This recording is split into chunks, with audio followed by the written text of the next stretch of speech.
Hi, I'm Fisher Stevens, and I am supporting the race against climate change right here at Formula E with Virgin's racing team.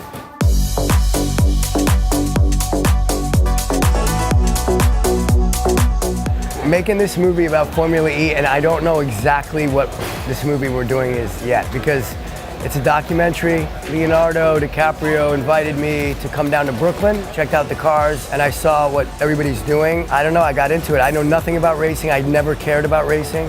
I'm completely hooked because of what it's gonna do to not just motorsport, but I think all of sport. When I became a scuba diver, and this really amazing guy named Jim Clark, he took me diving a bunch of places, and we'd go to these amazingly remote places and the corals would be dead and bleached, and I couldn't believe it. And he had been to those places 5 years earlier, and he's like, Fisher, this is because of climate change. I said, well, why? We're down here.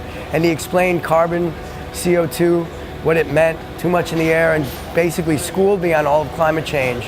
And I became just obsessed with trying to save the planet after that. And that's why I made a movie with Sylvia Earle, and that's why I am passionate about it. It's really from being that diving experience. We have a president right now that is the worst thing for climate change, and in my country, pulled out of Paris. I'm so upset, I can't even tell you.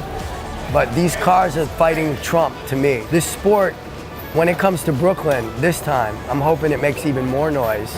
But New York is always fighting Trump anyway, and California. They even though Trump pulled out of Paris, New York, California, Washington, 15 states have said, we're staying in Paris. We're gonna stay with these standards, the emission standards that the Obama administration set. But this stuff helps, you know, and then these kids want to drive electric cars when they grow up and go-kart with electric cars, and the whole thing starts to build. So that's the dream.